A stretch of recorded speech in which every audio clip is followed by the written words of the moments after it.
warahmatullahi wabarakatuh. Terima kasih sudah datang pada kuliah online dasar komputer dan pemrograman. Pada pertemuan kali ini, dikarenakan sedang outbreak virus corona, maka sesuai dengan edaran yang diberikan oleh Direktur Politeknik Negeri Jakarta, maka pembelajaran dilakukan secara jarak jauh atau menggunakan e-learning. Untuk topik kita kali ini, hari ini saya akan membahas tentang kondisional atau branching atau sering disebut sebagai percabangan bagian kedua. Jika pada bagian pertama, minggu lalu kita sudah membahas bagaimana menggunakan if dan else pada pemrograman C++. Pada bagian kedua ini, saya akan mereview kembali bagaimana penggunaan if dan else, sekaligus if else apabila terdapat lebih dari 2 kondisi, misalnya ada 3, ada 4, dan seterusnya. Dan terakhir adalah penggunaan alternatif percabangan selain menggunakan if else, yaitu dengan menggunakan switch dan case. Untuk yang pertama, mari kita review terlebih dahulu mengenai if dan else.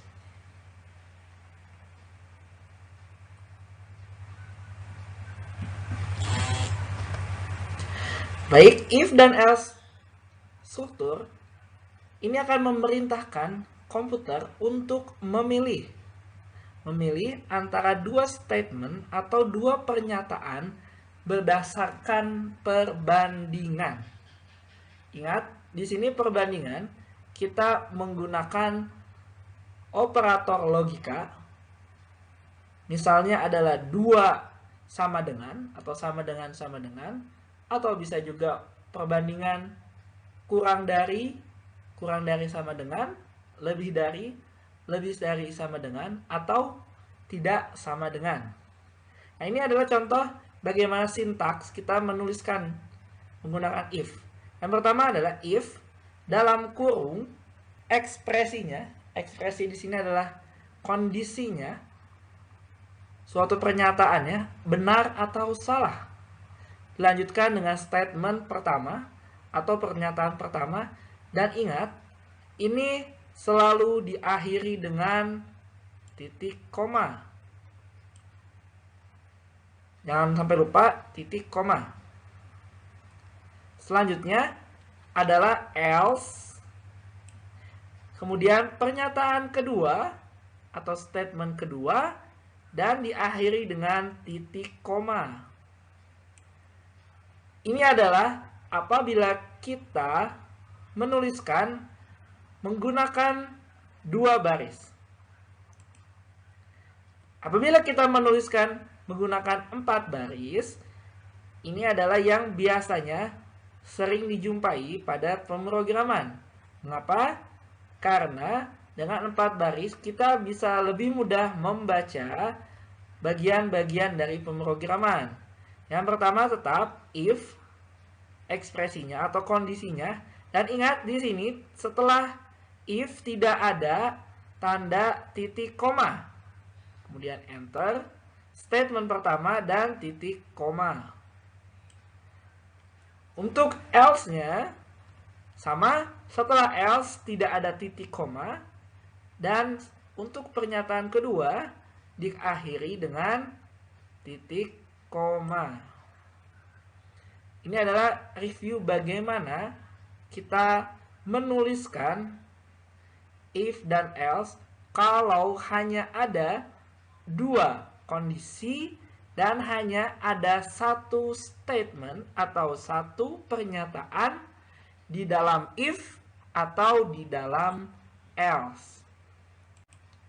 Nah, Ini adalah flowchart atau diagram alir bagaimana kita membaca atau secara algoritma bagaimana kita membaca if else untuk satu kondisi.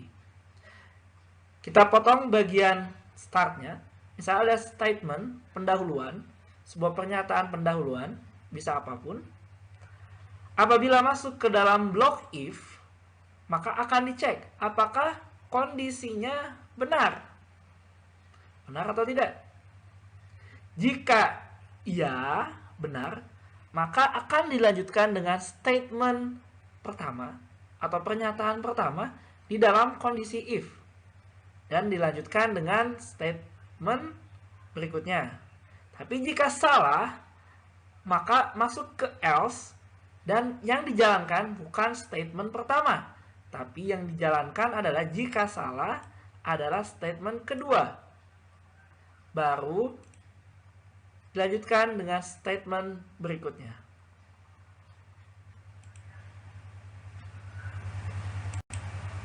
Nah, bagaimana dengan compound statement atau pernyataan majemuk?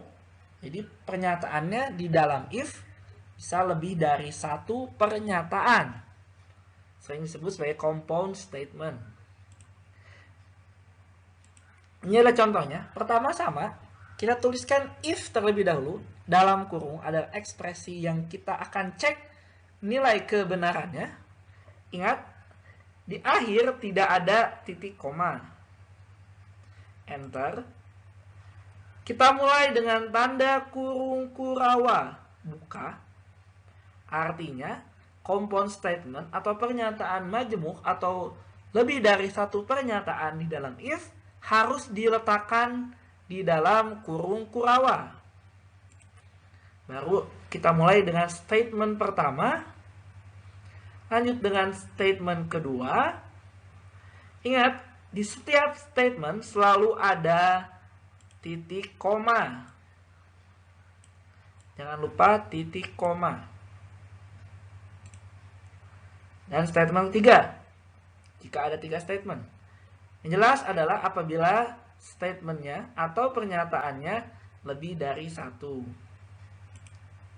Dan ditutup kembali dengan kurung kurawa tutup. Sehingga 3 pernyataan ini berada di dalam satu kurung kurawa.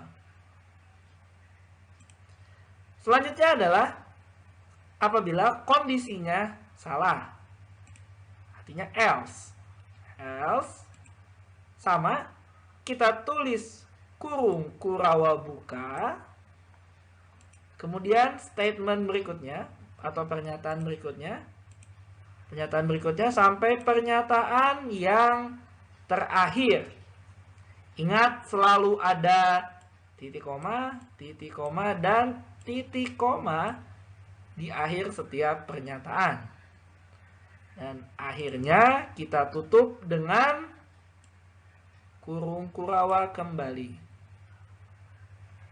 Ini adalah bagaimana kita menuliskan if else 2 kondisi untuk kasus compound statement atau sering juga disebut sebagai pernyataan majemuk.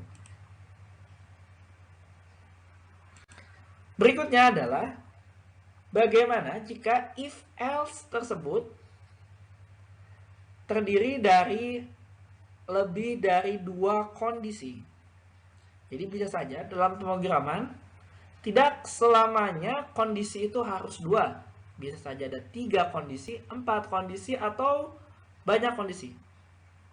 Oleh karena itu, untuk kasus 2 kondisi, perhatikan, yang pertama ini adalah kalau dia hanya ada 1 statement, maka tidak wajib ada kurung kurawa di sini. Cukup saja statement pertama di sini. Kemudian, nah ini yang penting, else if. Ini yang cukup penting. Jadi tidak hanya cukup else, tapi harus ada if dilengkapi dengan ekspresi yang kedua atau kondisi yang kedua. Dan dilanjutkan dengan pernyataan kedua. Baru yang terakhir adalah else if Nah, ini ekspresi yang ketiga. Bisa ada statement berikutnya. Dan apabila else if-nya ada banyak, selalu ini adalah else if untuk ekspresi ke n. Jadi kalau ada kondisi sampai 10 atau 100 kondisi, itu tergantung. Jadi ingat ada else if, ada if, else if, else if, else if, dan terakhir ditutup dengan menggunakan else dan pernyataan terakhir. Ingat, setelah else di sini tidak ada ekspresi, jadi langsung pernyataan terakhir. Jadi misalnya kita ada 5 kondisi. Oke, 5 kondisi. Maka untuk 5 kondisi kita akan punya 1 if, 3 else, if, dan 1 else. Oke, dapat dipahami di sini? Nanti kalau 5 kondisi berarti ada 1 if di depan, kemudian di antaranya ada 3 else if, dan terakhir ditutup dengan 1 else. Jadi kalau ada 6 kondisi berarti 1 if, 4 else if, dan 1 else. Ini selalu. Baik, untuk selanjutnya, ini adalah diagram alir atau flowchart. Bagaimana kondisi else if apabila 2 kondisi dieksekusi. Misalnya ini adalah kasus sederhana saja, lebih dari 2-nya hanya 3 kondisi. Jadi pertama dimulai dengan pernyataan pendahuluan ya. Kemudian akan masuk ke dalam blok if yang pertama. Nah, pada blok if ini, ekspresi tersebut akan dicek apakah kondisinya, kondisi yang pertama, benar atau salah. Jika benar, maka pernyataan 1 akan dieksekusi oleh program. Namun, selanjutnya, tentu setelah pernyataan 1 apa? Akan masuk ke statement selanjutnya. Namun, apabila pernyataan ini, kondisi ini salah, jadi ini kondisi benar ya. Ini jika benar, maka dia lanjut. Namun, jika salah, nah apa yang terjadi jika salah? Nah, jika salah, maka di sini adalah else if-nya, maka kondisi 2 dicek apakah dia benar atau salah. Nah, jika benar, maka statement kedua atau statement 2 atau pernyataan 2 ini akan dieksekusi, kemudian akan dilanjutkan dengan pernyataan berikutnya. Ini jika kasusnya adalah benar. Namun, jika ternyata salah, nah di sini artinya akan ada else. Jadi yang terakhir ya, karena ini 3 kondisi, else, dicek apakah kondisi 3 benar. Nah, pasti benar ya, karena ini adalah kondisi yang terakhir. Maka kalau benar, dan pasti benar, karena yang lainnya gitu, maka dia akan masuk ke dalam statement ketiga.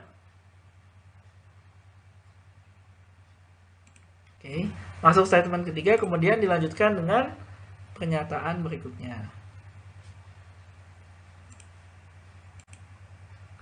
Nah, ini adalah contoh kasus bagaimana kita menyelesaikan if else untuk lebih dari 2 kondisi.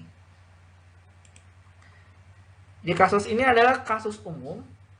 Seperti yang sudah kita ketahui bahwa air atau bahasa Inggrisnya water memiliki titik leleh 0 derajat Celcius dan titik didih 100 derajat Celcius pada tekanan 1 atmosfer.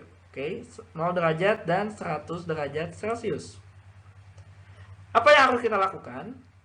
Yang akan kita lakukan adalah membuat program di mana user dapat menginput suhu air dalam derajat Celcius, dan inputnya itu hanya boleh antara minus 273 dan paling tinggi adalah 1000 derajat Celcius. Kemudian, program yang akan dibuat harus dapat memberikan output atau tampilan display pada layar adalah fasa air. Jadi fasa air yang dapat ditampilkan adalah padat, cair, atau gas. Dan ingat lagi pelajaran kita SD ya, bahwa fasa padat itu terjadi ketika suhu air kurang dari atau sama dengan 0 derajat Celcius. Dan fasa gas terjadi ketika suhu air lebih dari 100 derajat Celcius. Kemudian di antaranya adalah fasa cair.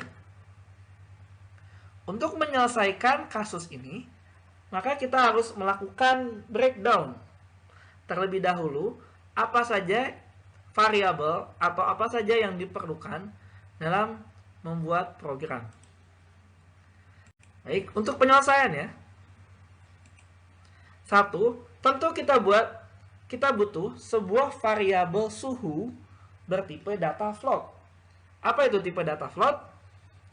Apakah ada yang masih ingat tipe data float? Jadi tipe data float adalah tipe data yang dapat memberikan nilai bilangan desimal, misalnya 0,5. Itu adalah tipe data float. Selanjutnya, kita harus menggunakan cin. Ingat ya, cin, bukan cin.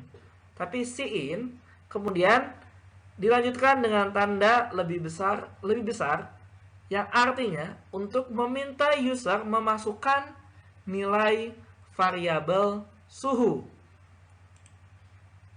Setelah itu, kita harus lihat ada berapa kondisi. Ternyata ada 4. Kondisi yang pertama adalah kondisi ketika T atau suhu kurang dari sama dengan 0 dan T lebih besar dari minus 273. Maka fasanya adalah padat. Yang kedua, ini jika 0 kurang dari T, kurang dari sama dengan 100, maka fasanya cair. Nah, mungkin kalian bertanya-tanya, kenapa saya kasih warna merah kemudian di bold? Nah, artinya kalian harus menerjemahkan dalam notasi matematika ini ke dalam sebuah notasi yang dapat dimengerti oleh compiler atau kalau program, karena program C++ tidak dapat menuliskan hal seperti ini. Dia harus menggunakan operator dan, and, atau operator or, atau. Yang ketiga adalah ketika suhunya lebih besar dari 100 dan kurang dari sama dengan 1000, maka kita akan mendapatkan fasa gas. Dan keempat, ini penting, jika 3 kondisi ini tidak terpenuhi, artinya input suhu tidak dikenal. Artinya adalah ketika kita input misalnya adalah suhunya minus 400 derajat Celcius. Kan ini secara fisis tidak mungkin, karena zero absolute atau nilai absolute zero atau nilai 0 absolute pada temperatur adalah 0 Kelvin atau minus 273 derajat Celcius. Makanya suhu tidak dikenal. Atau bisa saja kalau suhunya itu misalnya adalah 2000. Nah, ternyata di sini programnya yang diminta hanya sampai 1000, maka suhu ini juga dianggap tidak dikenal. Nah, ini adalah kondisi yang terakhir. Baik, silakan saya beri waktu untuk membuka program Bloodset Dev C++ kalian. Setelah ini, saya akan memberikan demonstrasi bagaimana cara menyelesaikan persoalan tadi. Baik, sekarang kita sudah masuk ke dalam program Dev C++. Seperti biasa, yang perlu Anda lakukan adalah melakukan save as. Misalnya saya save as, file ada 51. Oke. Di awal selalu kita tulis header program kita. Ketik include IO stream. Selanjutnya using name space std diakhiri dengan titik koma. Silakan seperti biasa Anda ketikkan terlebih dahulu 2 baris ini pada program yang akan Anda buat.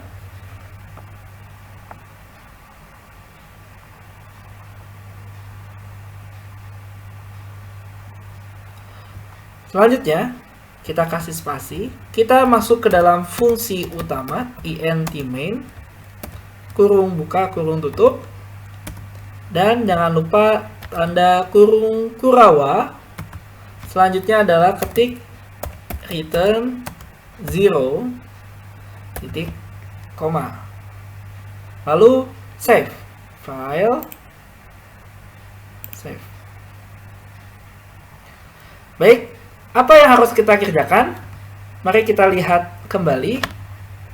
Permasalahan yang kita miliki adalah kita harus menyelesaikan program untuk mengecek fasa air pada suhu tertentu, di mana suhunya dalam derajat Celcius. Ya, ingat penyelesaiannya, kita harus membuat sebuah variabel suhu bertipe data float. Maka kita buat float tag. Ini untuk suhu. Maaf, kebalik. Nah, variabel suhu masukkan user. Selanjutnya, kita harus memberikan keterangan kepada user apa yang harus dia masukkan. Perintahnya adalah tadi harus memasukkan suhu antara minus 273 sampai 1000 derajat Celcius. Artinya di sini cout input suhu, kita kasih keterangan minus 273. Kemudian di sini saya akan mengajarkan bagaimana memberikan sebuah karakter, menampilkan karakter derajat atau 0 di atas ya. Caranya adalah dengan backslash 370. Di sini backslash 370 ini adalah karakter derajat. Lalu kita tuliskan C. Maka nanti output pada tampilan layar kita adalah minus 273 derajat Celcius. Dan kita kasih tanda strip. Rentangnya adalah apa tadi? 1000 ya. 1000 sama backslash 370 C. Ya, user harus menginput suhu antara minus 273 derajat Celcius sampai 1000 derajat Celcius. Kita tutup dengan titik koma. Maka selanjutnya adalah kita masukkan cin. Ya, seperti petunjuk di sini adalah gunakan cin untuk meminta user memasukkan variabel suhu. Maka cin di sini adalah T. Nah, kenapa harus tipe datanya adalah float? Karena bisa saja suhu yang dimasukkan itu adalah 101,12. Nanti boleh saja tidak harus bilangan bulat. Kenapa float? Karena tidak perlu sampai presisi sampai 10 angka di belakang koma. Cukup paling koma 1 atau 2 angka di belakang koma. Sehingga cukup menggunakan tipe data float. Oke. Sekali lagi kita save. File, save. Jadi kita lihat dulu bagaimana kira-kira tampilan awalnya. Kita coba, di sini ada compile, run, compile and run. Kita pilih compile and run.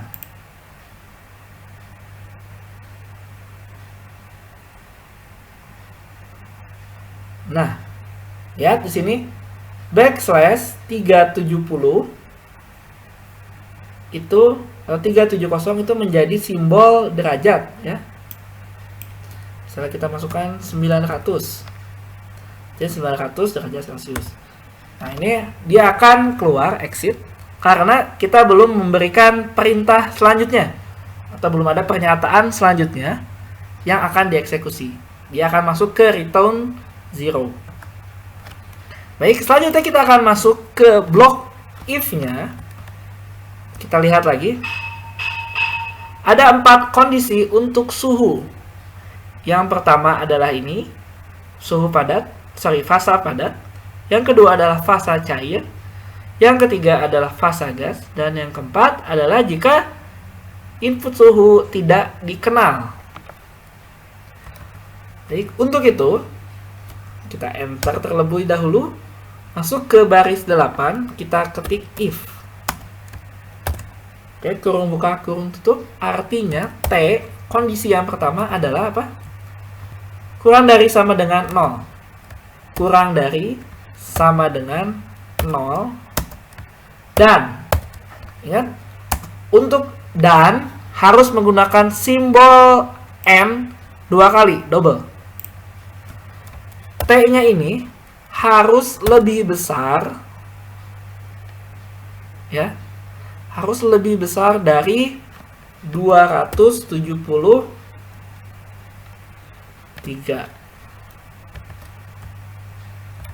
Minus 273. Nah, sini lebih tepatnya adalah ketika minus 273, maka fasanya adalah padat. Maka lebih tepat kalau kita masukkan menggunakan lebih besar dan sama dengan.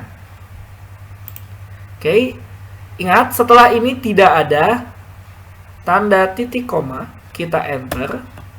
Kemudian kita kasih spasi dengan menekan tab pada komputer, pada keyboard. Kita masukkan statementnya. Statementnya kita gunakan cout fasa air adalah padat. Titik koma. Ini adalah untuk kondisi yang pertama. Kondisi yang kedua, karena ada 4 kondisi, maka harus else dan if. Baru kita masuk ke dalam kondisi yang kedua. Apa itu kondisi yang kedua? Adalah kondisi untuk suhu cair. Artinya harus lebih besar dari 0 dan kurang dari sama dengan 100. Artinya kita terjemahkan menjadi lebih besar dari 0 dan T kurang dari sama dengan 100. Maka cout fasa air adalah cair. titik koma. Selanjutnya kita akan masuk ke kondisi yang ketiga. Kondisi yang ketiga adalah kondisi untuk fasa gas. Oke, untuk fasa gas, else if, kembali, masukkan kondisinya. Berarti dia harus T-nya lebih besar dari 100, dan kita punya batas bahwa maksimal T yang dapat diinput adalah 1000, sehingga T kurang dari sama dengan 1000. Oke, kemudian Cout fasa air adalah gas. Untuk kondisi yang keempat, berarti kondisi yang lain selain dari kondisi tersebut ya. Oke, kita lihat di sini. Ini adalah kondisi yang selainnya ya. Suhu tidak dikenal. Maka cukup else saja, ingat ya, cukup else saja tanpa ada if. Karena kalau 4 kondisi artinya 1 if, 2 else if, dan 1 else. Else tanpa ada ekspresi, langsung kita tulis Cout suhu yang Anda masukkan atau yang Anda input tidak dikenal. Oke. Selanjutnya kita langsung saja execute, compile, and run.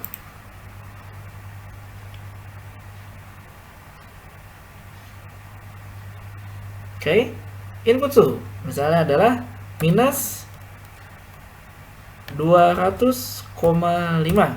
Tebak-tebakan kita suhunya adalah padat. Maka benar suhunya padat? Ya.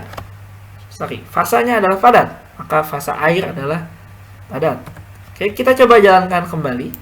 Kita cek semua kemungkinan yang bisa saja terjadi. Misalnya adalah bagaimana kalau suhunya adalah 32 derajat. Maka suhunya adalah fasanya adalah cair. Selanjutnya kita tes kembali bagaimana kalau suhunya adalah lebih dari 100, misalnya 576,33. Maka fasanya seharusnya adalah gas. Dan benar, fasa air adalah gas. Nah, kita coba masukkan batasnya. Jadi ketika batas ya, artinya ketika suhunya misalnya adalah 0. Seharusnya kalau suhu 0, dia adalah padat. Maka sesuai. Sudah bisa membaca suhunya 0. Selanjutnya kita masukkan batas ketika suhunya 100 ya. Ketika suhu 100 pada program ini dia seharusnya masih berfasa cair.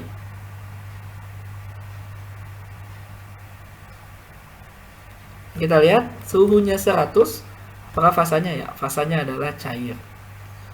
Selanjutnya kita coba bagaimana kalau out of the bound atau di luar batas ya. Di luar batas, kita coba masukkan suhu tinggi, misalnya adalah 1000,01. Nah, maka suhu yang Anda input tidak dikenal karena tidak boleh ya lebih dari 1000. Kemudian kita coba batas paling bawah, artinya dia kurang dari batas paling bawah ya. Kita coba di sini masukkan misalnya nilainya adalah minus 300. Maka sama, suhu yang Anda input tidak dikenal. Ya, jadi ini adalah contoh program bagaimana kita membuat if else untuk lebih dari satu kondisi. Ini yang kita masih review ya. Setelah tadi Anda semua sudah melihat bagaimana menggunakan percabangan menggunakan if else lebih dari satu kondisi. Sekarang saya akan menunjukkan alternatif percabangan menggunakan switch dan case. Switch case ini pada prinsipnya dia mirip dengan if else. Jadi dia merupakan suatu instruksi di mana kita dapat memilih dari berbagai macam kemungkinan alternatif ya. Alternatif yang memungkinkan. Many possible alternative. Kita dapat memilih. Jadi sama seperti kasus if else yang lebih dari dua kondisi. Nah, di sini yang membedakannya adalah khusus untuk switched case kita harus membandingkan suatu kondisi yang terdapat suatu nilai atau yang melibatkan suatu nilai yang bertipe integer atau bisa juga bertipe karakter. Nah, untuk lebih jelasnya, mari kita lihat ke contoh sintaks cara penulisan switch case. Yang pertama adalah kita punya switch di sini. Switch, kemudian dimulai dengan tanda kurung buka, lalu ekspresinya apa atau kondisinya seperti apa? Kondisi benarnya. Nah, di sini yang membedakannya adalah ekspresinya ini yang di dalam sini ini harus bernilai bilangan integer atau bernilai suatu karakter yang akan digunakan sebagai case pemilihannya.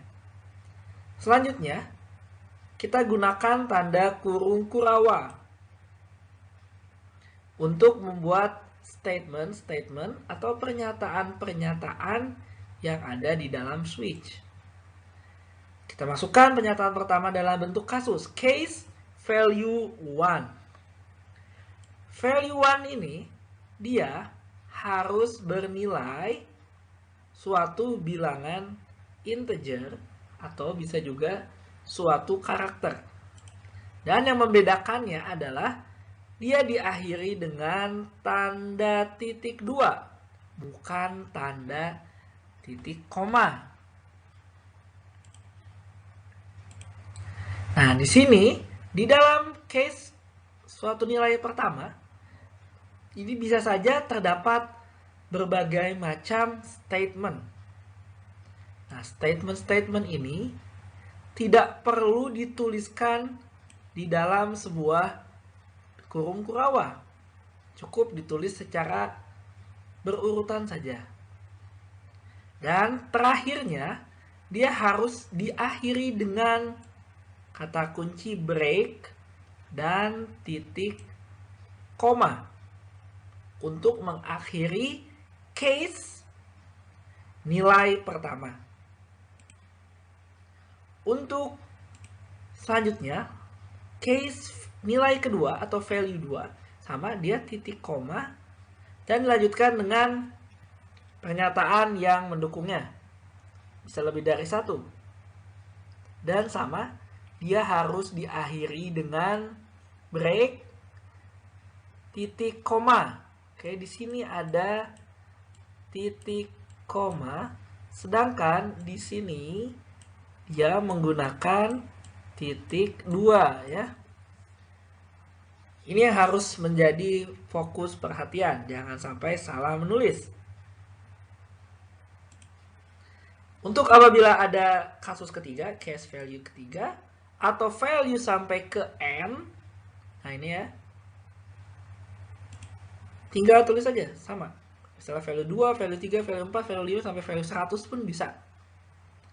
Tapi ditutupnya adalah dengan menggunakan kata kunci default dan titik 2 ya. Default di sini ada titik 2. Kemudian statementnya apa? Dan ditutup dengan menggunakan kurung kurawa. Nah, jadi ini lengkapnya ya. Ada 2 kurung kurawa di awal dan di akhir. Nah, untuk statement default ini, dia mirip dengan else ya. Dia mirip dengan else. Seperti else pada kasus if. Jadi setelah if, else if, dia ditutup dengan else. Tapi untuk kasus switch, dia switch case 1, case 2, case 3, case 4, dan seterusnya.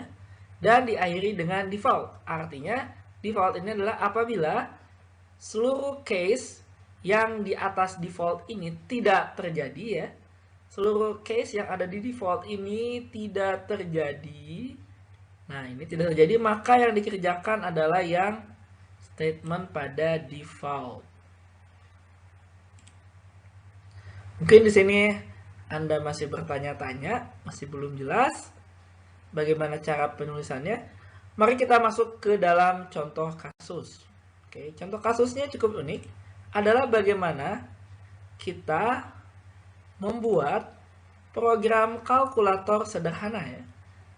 Kalkulator sederhana itu operasi matematika yang dapat dikerjakan adalah operasi penjumlahan, pengurangan, kemudian perkalian ya, dan juga pembagian. Nah, di sini user hanya perlu memasukkan 2 buah saja ya, 2 buah bilangan real ya. Ingat, bilangan real artinya dia boleh saja nilainya itu ada desimalnya. Oke. Nah, sekarang silakan kembali lagi masuk ke halaman atau Windows atau jendela Dev C++ nya. Oke, kita akan lakukan atau saya akan melakukan demonstrasi di sana. Silakan perhatikan dengan seksama.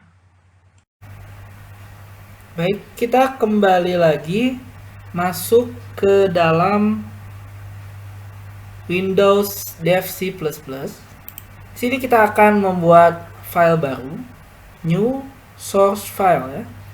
Ctrl N. Di sini kita akan mendapatkan file baru. Kemudian kita yang lakukan adalah save as. Misalnya filenya 52. Ya, di sini saya akan membuat program kalkulator sederhana dengan switch case. Sama, langkah pertama adalah kita include IO stream using name space std titik koma, dan kita buat fungsi utamanya int main.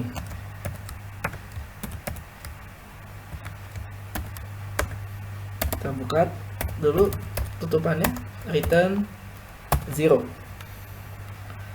Sekarang kita kembali lagi ke dalam permasalahannya. Permasalahannya adalah pada kasus ini kita harus membuat program kalkulator sederhana dan user dapat memasukkan 2 buah bilangan real. Maka kita harus membuat 2 buah variabel dengan tipe data float. Misalnya adalah bil 1, bil 2. Artinya kita punya bilangan 1 dan bilangan yang kedua dengan tipe data float sebagai masukan user. Nah, di sini user harus memasukkan angkanya, maka kita harus ketik cout input bilangan ke 1. Oke. Kemudian cin bil 1.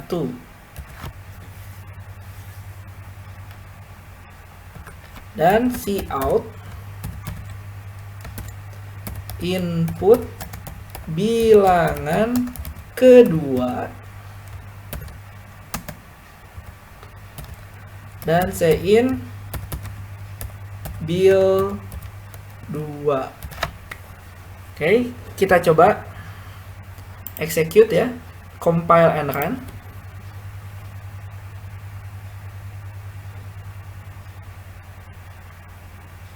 Ya, agak lama, sabar sebentar. Oke, nah input bilangan ke 1 misalnya adalah 9. Input bilangan kedua adalah 100,2 misalnya. Dan selesai ya. Karena kita belum memberikan perintah selanjutnya. Nah, perintah selanjutnya sesuai dengan arahannya adalah user apabila dia mengetik 1, maka bilangan tersebut akan dijumlahkan. Kalau ketik 2 akan dikurangi. Kalau ketik 3 maka bilangan tersebut akan dikalikan. Sedangkan kalau ketik 4 artinya bilangan tersebut akan dibagi. Nah, di sini kita perlu masukkan lagi cout dalam bentuk tampilan. Sini adalah untuk tampilan baik ya, tampilan yang ada sedikit indah. Maka kita bisa saja tulis masukkan pilihan Anda.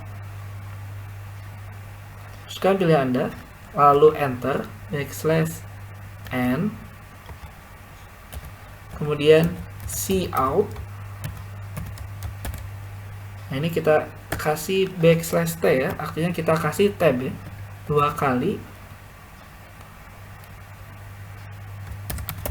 Ketik 1 untuk operasi penjumlahan. Ini kita enter lagi, koma, kemudian cout. Ini kita kasih double tab ya, \t dan \t. Ketik 2 untuk operasi pengurangan. Titik koma. Kemudian yang ketiga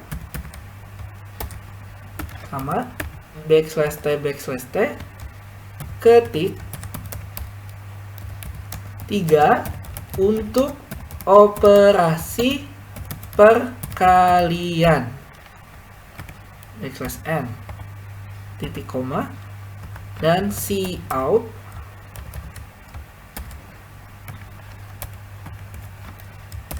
ketik 4 untuk operasi pembagian. \n, koma. Kita coba execute, compile and run. Seperti apa tampilannya?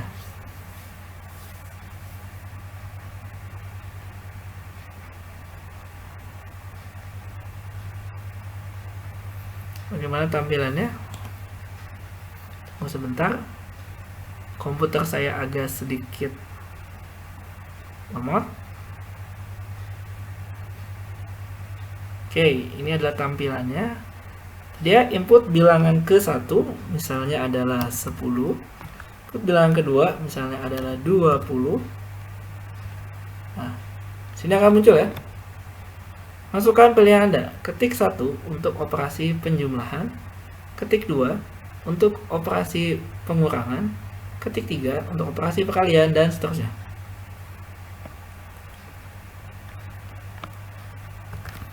Mungkin biar lebih bagus ya, kita kasih nomor di sini. Ini 2, 3, dan 4. Kemudian user dapat memasukkan pilihannya dengan cara pilihan Anda. Nah, ini apa ya pilihan Anda? Berarti ada sein. Oke. Adalah sebuah pilihan ya. Sebuah pilihan. Artinya, di sini kita harus mendeklarasikan sebuah variabel bertipe data integer. Nanti kita tambahkan di atas di baris ke-8 ya, 7 enter. int misalnya adalah pilihan. Titik koma. Di sini user harus memasukkan pilihan. Titik koma. Jadi pilihannya apa? 1, 2, 3 atau 4. Nah, baru di sini kita gunakan switch case. Switch, ingat ya, cara misalnya switch. Yang dilakukan adalah menggunakan kurung kurawa buka dan kurung kurawa tutup. Sini ya, ada switch kurung kurawa buka dan switch kurung kurawa tutup. Nah, setelah itu kita bisa memasukkan yang namanya adalah pilihannya. Kasus pertama apa? Misalnya case 1. Case 1 misalnya adalah 1 ya. Artinya untuk operasi penjumlahan. Case 2 artinya adalah untuk operasi pengurangan. Case 3 untuk operasi perkalian. Dan case 4 untuk operasi pembagian. Sini kita tulis ya, kita kasih tab. Sini adalah case, masukkan angka 1 ya, 1, kemudian titik 2. Nah, ini adalah statementnya apa. Sini kita harus membuat suatu statement ya. Nah, untuk lebih jelas, statementnya adalah kita tulis cout. Kita tampilkan bilangan 1 ya ditambah dengan bilangan 2,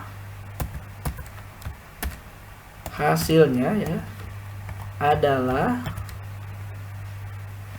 bil 1 ditambah bil 2 titik koma. Nah, setelah statement ini,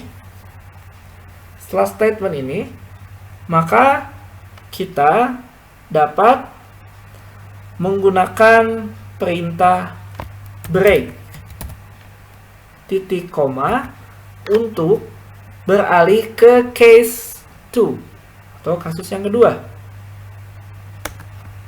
Sini adalah case 2 titik 2. Ingat ya, titik 2. Di sini menggunakan titik 2 ya. Nah, sampai menggunakan titik 2. Kemudian adalah untuk operasi pengurangan, berarti bilangan 1 kali ini aja dikurangi bilangan 2 ya. Hasilnya adalah sama dengan bilangan 1 dikurangi bilangan 2. Sama di sini kita harus gunakan break dan titik koma. Kita beralih ke case yang ketiga. Case yang ketiga adalah operasi perkalian. Maka si outnya adalah bilangan 1. Kita gunakan tanda X saja ya untuk perkalian, dikali bilangan 2. Hasilnya adalah sama dengan, Nah, di sini baru kita gunakan operator aritmatika.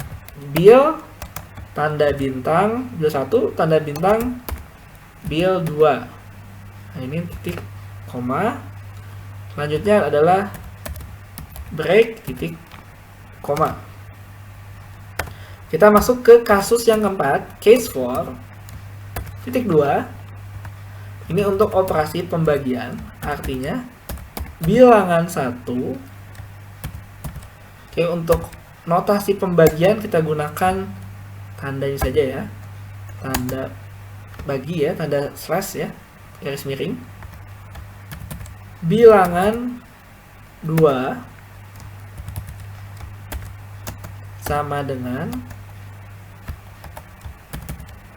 bilangan 1 dibagi. Nah, ini adalah operator aritmatika untuk pembagian.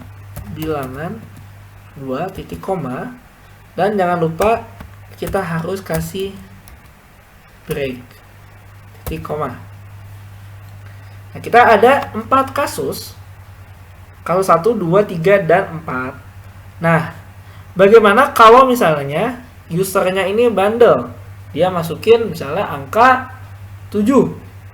Nah, sebagai pengganti else, maka pada switch case kita menggunakan yang namanya adalah default.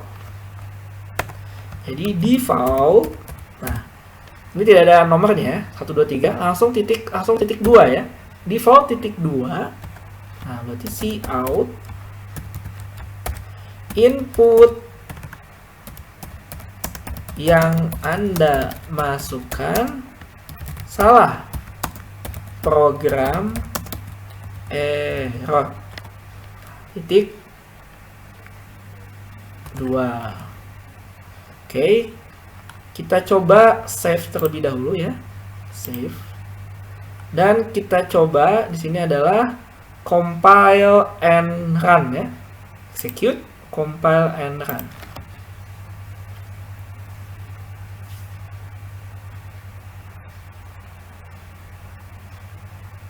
Nah, apa yang salah? Kita lihat di sini. Switch ya. In function in the map expected before token. Nah, di sini artinya ada sesuatu yang kurang ya. Nah, ternyata saya lupa ngasih ekspresi ya. Pilihannya kita harus pilihan. Artinya switch 1 kalau dia kita ketik 1 ya. Dia masuk ke bagian 1. Jadi harus ada switch pilihannya. Di sini adalah kondisinya ya. Maka kita coba lagi compile and run.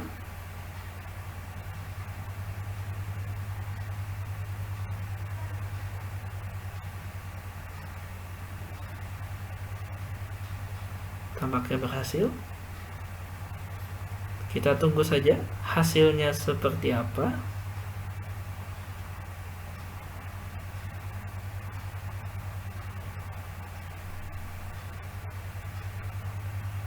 Oke, cukup lama juga, 26 detik. Oke, ini adalah tampilannya. Coba kita masukkan input bilangan pertama ya. Kita coba misalnya adalah operasi pembagian ya.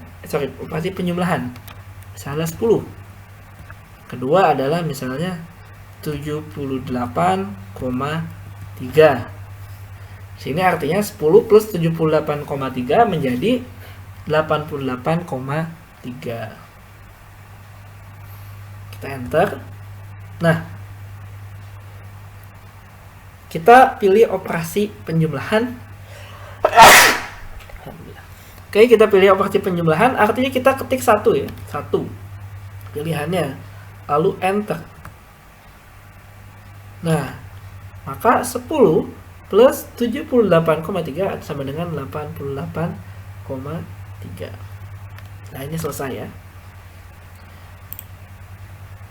Kita bisa coba lagi. Misalnya adalah bagaimana kalau kita memilih yang kedua ya. Nah, ini biar saya tidak perlu compile and run berkali-kali, maka saya tambahkan di sini apa? Untuk meng-hold program ya. Include conio .h ya. Selanjutnya sebelum return saya tambahkan get ch di koma, sehingga ketika saya compile, oke, ini karena berhubung komputer saya agak lama, jadi lebih baik kita buka file executable-nya di folder. Nanti kalau sudah selesai compile, maka dia akan ada keterangannya di bawah sini. Tadi saja sampai 26 detik ya. Oke, 29 detik sekarang. Ya, ini karena saya ada program lain yang saya jalankan. Oke, kita coba kita ganti Windows. Misalnya saya cari di dasar komputer pemrograman, saya punya latihan. Di sini ada beberapa tipenya, saya coba jalankan yang tadi ya. Program 52.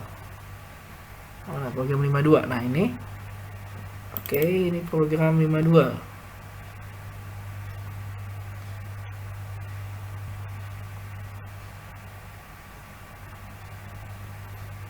Nah, di sini agak kecil tampilannya, tapi bisa kita atur mungkin biar lebih terlihat di layar, adalah properties. Nah, ini saya kasih font 24 dulu ya. Nah, yang lebih besar. Oke, itu bilangan pertama misalnya ada 9. Kita akan lakukan operasi pembagian ya. Misalnya ada 9. Kemudian yang kedua adalah 3 ya. Maka pilihannya kita ingin melakukan operasi pembagian. Misalnya kita ketik 4 ya. 9 bagi 3 sama dengan 3. Nah, ini programnya selesai. Kita jalankan lagi. Misalnya adalah 8 sekarang. Ini bilangan keduanya adalah 2. Kita pilih untuk operasi pengurangan ya. Jadi pilihannya 2. 8 kurang 2 sama dengan 6. Oke, program selesai. Yang berikutnya, kita belum coba ada perkalian ya. Misalnya kita masukkan bilangannya adalah 30. Bilangan keduanya adalah misalnya 47. Dan kita ingin perkalian, maka nomor 3 ya. Adalah 30 kali 47 adalah 1410. Nah, ini saya contohkan lagi berikutnya. Ingat ya, dia tipe datanya adalah float ya. Maka ketika Anda input misalnya 9 bilangan pertama, dan bilangan kedua adalah 2, kemudian kita lakukan operasi pembagian, artinya nomor 4, 9 bagi 2, dia bisa jadi 4,5 ya, karena tipe datanya adalah float. Baik, itu adalah contoh yang dapat saya perlihatkan untuk kasus menggunakan switch case. Jadi pertama saya ulangi lagi, di sini ada switch, kemudian ini harus ada kondisional ya, ekspresinya ya. Ekspresinya apa? Di sini kita bisa memasukkan adalah pilihan 1, 2 dan seterusnya ya.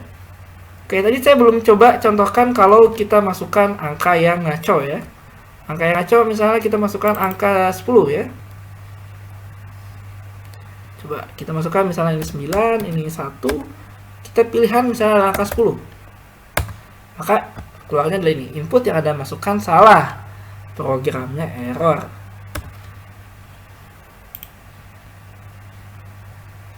Ingat ya, jadi switch tanda kurung buka dan kurung tutup, kemudian ini adalah ekspresinya ya. Ini bisa tergantung variabel yang Anda pilih. Pada kasus saya menggunakan pilihan. Nah, di sini kita tulis ya, ada berapa case? Ada 4, maka ada case 1, 2, 3 dan 4. Dan ingat ya, di sini harus yang bertipe integer, artinya tidak boleh case 1,5 ya. Hanya boleh case 1, 2, 3, 4. Dan yang terakhir adalah kondisi default ketika 1, 2, 3 dan 4 salah semua. Ya, contohnya adalah defaultnya adalah kalau masukkan bilangan yang di luar 1 sampai 4, maka yang keluar adalah input yang Anda masukkan salah, programnya error.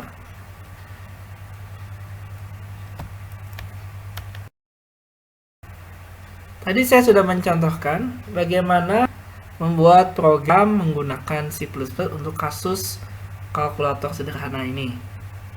Nah, untuk source code-nya dapat Anda lihat pada materi kuliah yang saya upload melalui e-learning PJ ya.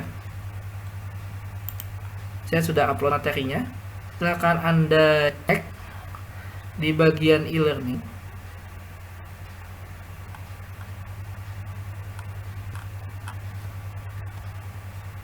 Nah, ini adalah source code-nya. Di sini saya hanya menggunakan bahasa Inggris, tapi pada prinsipnya dia sama ya. Untuk membuat program kalkulator. Baik, selanjutnya jangan lupa kerjakan tugas yang juga sudah saya upload ya. Dan maksimal pengumpulannya adalah hari ini. Saya kasih tenggang waktu sampai pukul 12 siang. Oke, pertanyaan dan diskusi dapat kita lakukan melalui grup WhatsApp. Jadi silakan diskusi apabila ada pertanyaan atau hal-hal yang masih belum dimengerti. Baik, terima kasih atas perhatiannya. Wassalamualaikum warahmatullahi wabarakatuh.